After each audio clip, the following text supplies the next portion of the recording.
So good day everyone. My name is Michael Daniel M. Palaganas and I'm going to be presenting the Trafficking in Persons, the case of the Philippines. This presentation is under the AS211 Security Issues in the Asia Pacific under Dr. Joe Pleasant. So for the table of content of my presentation outline, first is I'm going to define what's transnational crime and trafficking in persons. Second, we will try to explore trafficking in persons in the ASEAN region and the Philippines. Then presentation of the research question. And for me to be able to answer some of the research question or answer the research question is I'll try to review the related literature of the case of human trafficking in the Philippines and what are the responses against trafficking in persons in the Philippines. Specifically, it's the government approaches. To start, transnational crime and trafficking in persons defined. When we talk about transnational crime, it is a transnational organized crime is not stagnant, but it is an ever-changing industry, adapting to markets and creating a new forms of crime. In short, it is an illicit business that transcends cultural, social, linguistic, and geographical boundaries and one that knows no borders or even rules. So according to the United Nations Office on Drug and Crime, or UNDOC, in 2002, in their transnational crime report, transnational organized crime encompasses virtually all serious profit-motivated criminal actions of an international nature where more than one country is involved. Next would be, according also into UNDOC, it threatens peace and human security that leads to human rights being violated and undermines economic, social, cultural, political, and civil development of societies around the world. So to supplement the definition of what transnational crime is, the Standard Law School in 2016 have produced an article in which they have defined transnational crime. So for the Standard Law School, transnational crime means crime that occurs across, beyond, or through multiple nations. For instance, when criminals illegally move drugs across countries' borders, their actions are transnational crimes. Similarly, when a company illegally pollutes in a river in one country which flows into and has substantial negative effects in another, that too is also considered as transnational crime. So you might be asking, there are different and various type of uh, transnational crime. It may be in the form of drug trafficking, as you can see in the various pictures in front of you or on the screen. It can also be human trafficking, or also called as trafficking in persons, smuggling of migrants, illicit trading in firearms, trafficking in natural resources, the illegal trade in wildlife, the sale of fraudulent medicine, cybercrime, and etc. So for us to define what trafficking in person means, let's go back again to the article produced by the Standard Law School in 2016. Trafficking in persons, or human trafficking, as many knows it, this is the recruitment, transportation, and when we talk about transportation, this is transportation from one country to another or one region to another. So that is why it is part of what we call transnational crime.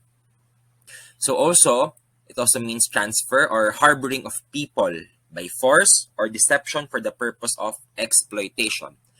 Trafficked persons are exploited either for the following reasons. It may be for sex, for labor, or for occasionally for organs. So, Laczo and Gramegna in 2003 in their article called Developing Better Indicators of Human Trafficking, they have defined human trafficking or trafficking in persons as an umbrella term to cover a range of actions and outcomes. This is also viewed as a process. Trafficking can be said to entail several phases from, so meaning there are steps to consider. For example, it may be start from recruitment. Then after recruitment, they need to transport the trafficked person. And then next would be the destination or the control of the place of destination where the trafficked person would be. So these are some phases that Laczo and Gramegna have introduced in their article entitled Developing Better Indicators of Human Trafficking. So there are many forms of exploitation of trafficking in persons, but a lot in the research um, area or the academic area, they have identified that sexual exploitation and labor exploitation are the two primary type of trafficking in persons. So in Emers et al. 2006 in their article Institutional Arrangement to counter human trafficking in the Asia Pacific, it has stated that 600,000 to 800,000 men, women, and even children were recorded trafficking in persons in the year of 2004. In 2016, there's this interactive website wherein we can collate the recorded data of trafficking in persons. So in 2016, the CTDC or the Counter Trafficking Data Collaborative have compiled all the necessary recorded documents of traffic in persons. So TIP is known as one of the third highest grossing international crimes worldwide behind illegal drugs and arms trafficking with an estimated revenue of 32 billion US dollars. So according to UNDOC, also in 2016, there have been estimated indicating that there are 40 million trafficking victims worldwide and 152 million children in child labor. So TIP or trafficking in person is constantly evolving crime. That is, perpetrators often change their modus operandi once they have realized that law enforcement officers might be looking at these possible indicators of the crime. So um, we have seen or we have know in the essence that um, the traffickers changes their mode or their approach when it comes to trafficking. It may be first in form of sexual or labor, but now they are entering what we call the cyber platform. So it is therefore important that law enforcement officers keep abreast of global, regional, and national trends in order to fully understand this courage in society to put situation into context. So in the perspective of the trafficking persons in ASEAN and the Philippines, according to the Women and Children, according to Perry Kay and Ewing in 2013 in their article, How Do Social Determinants Affect Human Trafficking in Southeast Asia and What Can We Do About It? A Systematic Review, it was found out in the article that there is 225,000 annually or per year that women and children recorded trafficking persons in report in the ASEAN region. So how did the ASEAN address the issue? So we can see this timeline. In December of 1997, the AMMTC or the ASEAN Ministerial Meeting on Transnational Crime, they aim to strengthen coordination against trafficking in persons because they see trafficking in persons as one of the major problems in the region, in the ASEAN region. So next would be in 1999, AMMTC adopted the ASEAN Action Plan in combating transnational crime. So in May 2002, the SOMTC or the Senior Official Meeting on Transnational Crime was created and it aims to help and implement measures in line with the agenda of the AMMTC. Lastly, in May of 2005, ASEAN Chief of Police or ASEAN CP was created and they have not really created but they strengthened to promote police collaboration in addressing TIP in the region. So in the case of the Philippines, in a study by Kiss et al. In 2016 involving 1,102 participants from 15 post-trafficking services, it was determined that 86% of the traffic victims were trafficked internationally. So it was stated that trafficked men were exploited primarily for factory work or fishing, while women were primarily trafficked for sex work, bribe orders, or even factory work. So depending on the gender, children were trafficked for different purposes. Approximately 72% of girls were trafficked for sex work, and while boys were trafficked for labor work such as factory work, fishing, and even construction and also begging. Although women and children are more commonly perceived as victims of human trafficking, men are also victims. So survivors of human trafficking derive from a variety of backgrounds. They differ with respect to ethnicity, sex, race, religion, socioeconomic status, and country of origin. However, there are common identifiers that survivors and victims share, according to English in 2015. So, In my presentation, I am trying to explore the case of trafficking in persons in the Philippines through the presentation and reports shown by the and approaches by the government of the Philippines, specifically Department of Justice and Department of the Interior and local government. And I try to explore their approaches and how to address the trafficking in persons. So for my research question, how does trafficking person occur in the Philippines? Mainly, I'll try to explain the report of the Department of Justice when it comes to where does trafficking in persons specifically occur and its trade routes or its or trafficking routes in the region. Then next would be how does the government address TIP locally and internationally, as trafficking in person is a transnational crime. So in the second one, I have invited a good speaker of mine to give the government approaches when it comes to addressing TIP in the Philippines and in ASEAN region. So to begin with, the Philippines to a large extent continues to be a source country of human trafficking and to a much lesser extent a destination and transit country for men, women, and children subjected to trafficking in person, specifically for labor and sex trafficking.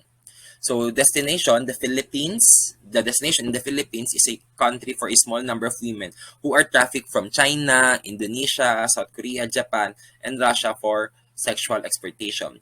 According to the Department of Justice report back in 2019, the Philippines has internal trafficking of women and children from rural areas, particularly in Visayas and Mindanao, to urban areas such as Metro Manila and Cebu for sexual exploitation or forced labor as domestic workers, factory workers, and even farm workers. So, based on the report of the Department of Justice, they have stated that there are some vulnerabilities to consider why does trafficking persons occur in the country. So various factors must be considered in understanding the vulnerabilities of the Philippines to trafficking persons. First, there is a rich supply of labor aspiring for overseas, which is willing to gamble against the perils of abuse and exploitation abroad in exchange for the idea of attaining the possibility of either generating or augmenting income. Moreover, in spite of the existence of legal channels for overseas employment in the Philippines, intermediaries who offer their services for expeditious but illegal alternatives continue to exist. This further exacerbates the problem of trafficking. So victims experience contract violations regarding pay and working conditions and are deceived about the nature of work will have to undertake after the arrival in the destination country. So they're also forced into sexual contract with customers and are subjected to various forms of coercion, manipulation, physical, and sexual assault. So child sex trafficking and recruitment of child soldiers also remain a pervasive problem. So as you can see in the screen, we have various vulnerabilities from poverty or economic situation, dysfunctional families, family breakdowns, globalization, lack of education and information, unemployment, social or peer pressure, culture of migration and existing migration networks, increased vulnerabilities brought about by natural disasters and armed conflict, border porosity, materialism, adventurism, gender issues, cultural factors, modernization and development schemes, corruption, and collaboration. So with the world globalization, prosperity of Philippine borders, and the overwhelming issues of poverty, unemployment, and internal conflict and natural disasters, among others, Philippines remains a haven from human traffickers who can easily lure unsuspecting vulnerable women, men, and children with empty promises of better future in highly urbanized cities or destination in overseas. So men were domestically trafficked into forced labor and debt bondage in the agricultural, fishing, and even in the maritime industries. While women and children from rural communities, conflict and disaster affected areas, and impoverished urban centers were trafficked into forced domestic labor, cybersec dens, and commercial sexual exploitation in Metro Manila, Central and Northern Luzon, Metro Cebu, urban areas in Mindanao, and tourist destinations such as Boracay, Angeles City, Olongapo, Puerto Galera, Palawan, and Siargao. This is what the Department of Justice report back in 2019. So as you can see, I'll try to show the roots of human trafficking. So we have four major airports in the Philippines. International Airport, which are Diosdado Macapagal International Airport, Ninoy Aquino International Airport, Mactan Cebu International Airport, and Davao International Airport. Trafficking in person often takes place using the formal route. Philippines is home to different international airports that are used as points of entry or exit in the trafficking scheme. In 2018, Philippines International Airport already deferred 22,536 passengers from departing due to incomplete and or fraudulent documents, mispresentation, unverified employment visa, non-compliance with previous deferred departure requirements. And 81% deferred from the NAIA or the Ninoy Aquino International Airports, and 287 deferred passengers were endorsed to IACAT task force on the suspicion that they are possible traffic victims or facilitators. So to continue, this is the route of the human trafficking in the Philippines. So in Manila, going to Middle East and other Western countries, as stated and submitted by the report of the Philippine National Police to the Department of Justice and the Department of the Interior and Local Government, it was stated that Middle East and other Western country remains the number one region wherein trafficking in persons happen.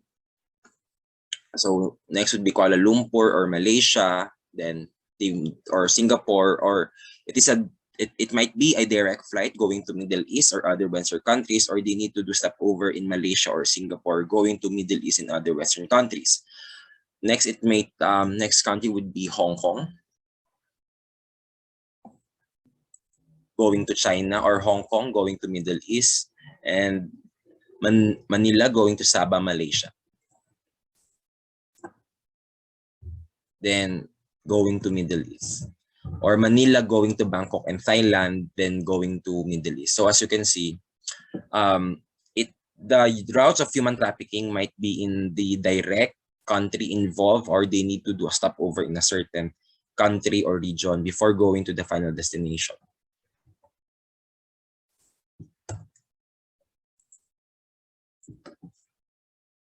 So apart from the formal channels of transportation, airports or seaports, traffickers more often make use of the backdoor exits such as Zamboanga, where private wharves and piers abound. There is much more than 100 unregistered, unauthorized docking yards and ports being maintained unlawfully by private owners.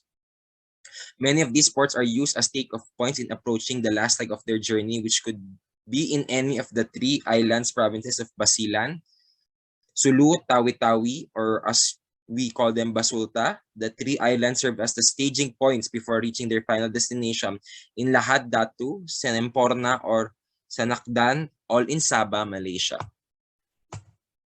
So this is the trade routes of human trafficking. So another backdoor is the Palawan backdoor exit. So from Puerto Princesa City, traffickers take their victims to Broke Points via land, and from there they would need to cross the sea via motorboats to the municipality of Mapun in the province of Tawi-Tawi. From Mapun, they travel Turtle Islands in Tawi-Tawi and proceed to Sakdan, or go straight to Sakdan. There are also reports that from Puerto Princesa, the traffickers take the route towards Manganese Island in Balakbak, town of Palawan, and from there onwards to Sandakan. Female victims are often lured from Philippines and on to Malaysia with the promise of employment in the service sector such as hotel, food, and wellness industries, but later they are often forced into debt bondage and prostitution in pubs and similar establishments. In Sarawak and Labuan, and male workers on the other hand are often trafficked for labor exploitation in oil and gas facilities in similar areas. So this is the trade routes that I was mentioning earlier. So how does the Philippine government respond to address the trafficking in person? So in terms of legislation, we have two laws that address the issue of trafficking in person, which is the Anti-Trafficking Persons Act of 2003, or RA 9208, effective June 19, 2003, and the expanded Anti-Trafficking Persons Act of 2012, or RA 10364, effective February 6, 2013. So the Philippines not only creates legislation or laws, but also they are being having strong partnership and networking to various international organizations, from Child Protection Compact Partnership or CPC, which aims to help address exploitation of children and child labor. The US will also provide 3.5 million USD to US foreign assistance to non-governmental and international organizations. Next is Australia-Asia Combat Trafficking Persons, or AAP-TIP, and this is the third anti-trafficking program partnership with the Australian government under the MSA, IACAT, and AAP-TIP in the implementation of various projects to address TIP in the Philippines. Next, there is a memorandum of agreement with the Plan International Philippines signed on November 29, 2018, and this is for the implementation of 4 projects, which is safeguarding against and addressing fishers exploitation at the sea, or SAFE, collaborative action against trafficking, or CAT. Third project is cyber safe spaces, and lastly is the GAA, or the Girls Advocacy Alliance. Lastly, MOA with BLAS OPLE Policy Center for Training Institute signed on December 10, 2018, and this is a memorandum of agreement that intends to coordinate our efforts to detect, investigate, and prosecute trafficking of minors and underage overseas Filipino workers, as well as ensure that identified referral pathways are readily available for victims' assistance and reintegration. So in terms of how does the Philippines integrate with the ASEAN region, ASEAN Convention on Trafficking in Persons, or the ACTIP, especially women and children in ASEAN Plan of Action against trafficking persons, was created. It is also worth mentioning that that the Philippines is the lead shepherd for this trafficking in person in the ASEAN region. So the ASEAN Ministry signed this ACTIP, and the Philippines is the lead shepherd. So during the 20th ASEAN Summit in Malaysia back in November 2015, the ASEAN reaffirmed its commitment to a stronger and more effective regional international cooperation against trafficking in persons and for more effective protection and assistance to the victims. This is legally binding instrument, will have a regional impact of all ASEAN community and opens a more open communication and coordination with member countries. So at this point in time, I have invited a good speaker. He is the Assistant Secretary for Peace and Order of the Department of the Interior and Local Government, which the Philippines is the chair of this ASEAN Convention on Trafficking in Persons. And he will try to explain further the government response and its integration to the ASEAN region.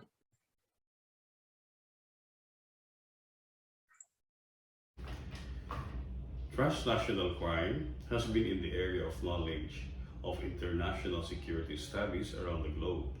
Transnational crime, specifically trafficking in persons, is an emerged security threat in the national and international setting.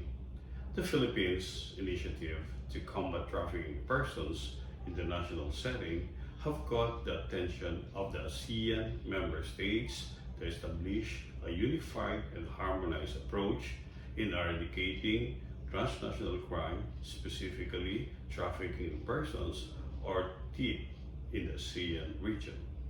The adoption and entry into force of the ASEAN Convention on Trafficking in Persons, especially women and children, or ACTIV, mark a major achievement and milestone that demonstrate a region-wide commitment to combat trafficking in persons.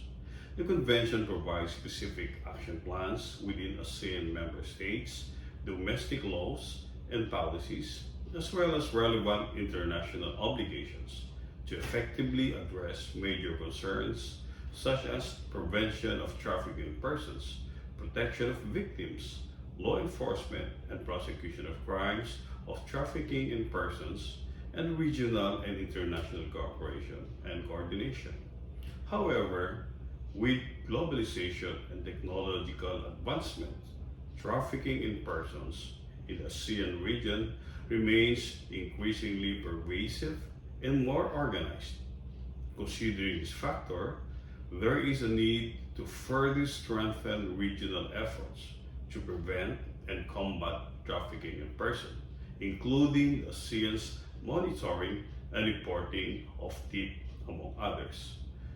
While assigning ASEAN senior officials meeting on transnational crime or SOMTC as supervisory function, the ACTIP does not establish any monitoring or supervisory mechanism.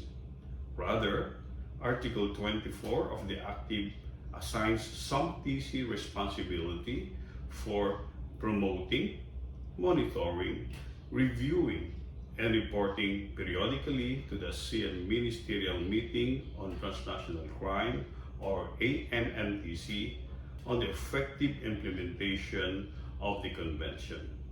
The same article requires the ASEAN Secretariat to provide SOMTC with support in its task of supervising and coordinating implementation of the Convention, recognizing the need to consider ways in which to ensure the SOMTC has the capacity to fulfill the role assigned to it under Article 24 of the Convention.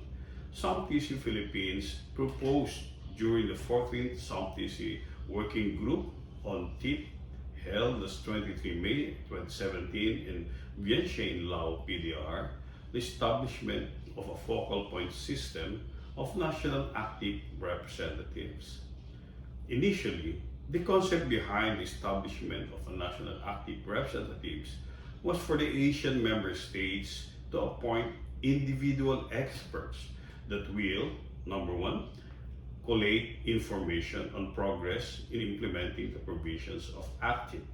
Number two, report on progress to SOMTC as well as other relevant ASEAN bodies as appropriate, with a strong focus on identifying good practices that may be useful to other state parties. And number three, share relevant information on TIP cases and practices. Mindful of multitude of factors, including various institutional arrangements, laws, and mechanisms that operate to shape the context within which TIP takes place, it is important to consult and take into consideration the inputs and suggestions of each ASEAN member state regarding the proposed monitoring and reporting of ACTIP. The inputs from all concerned government agencies, organizations, and ASEAN sectoral bodies are beneficial in moving toward the development of the most appropriate government arrangement that would work best in the ASEAN region. Hence, on the occasion of the 18th SOMTC held in Naypyidaw, Myanmar last May 2019, it was noted that SOMTC Philippines, in its capacity as the ASEAN Voluntary Lead Shepherd for TIP, and in partnership with the ASEAN Foundation, or TAF, will conduct a national workshop country-level consultation to further explore and elicit comments and recommendations regarding this proposed initiative. Once the SOMTC Philippines has consolidated the inputs from all ASEAN member states and feedback report and the draft terms of reference for the national active representatives will be presented to the SOMTC for consideration and adoption. So trafficking persons is clearly a transnational crime and one of the major problems in the ASEAN region, specifically in the Philippines. Though we might have various and identified various trafficking routes in the Philippines and other neighboring countries or other countries. At the same time, we have created various legislation that addresses trafficking in persons and have partnerships and collaborative engagement with various international organizations. It may be local or international. And in also the partnership under the ASEAN region. However, we might look on to the various developments when it comes to trafficking persons, specifically the using the new tool, which is the cyberspace. Um, During the COVID-19 pandemic in 2 years, it was found out that majority of the human trafficking happens, the transaction happens via online. So that is not scope of my research, but however, it is very important to know that this is the gap of my presentation. And for the future researchers, we might want to look on the cyberspace or the cyber platform as a tool to in the developments of the trafficking in persons in the Philippines and also in the ASEAN region. That would be all for my presentations. Mabuhay and magandang araw para sa lahat.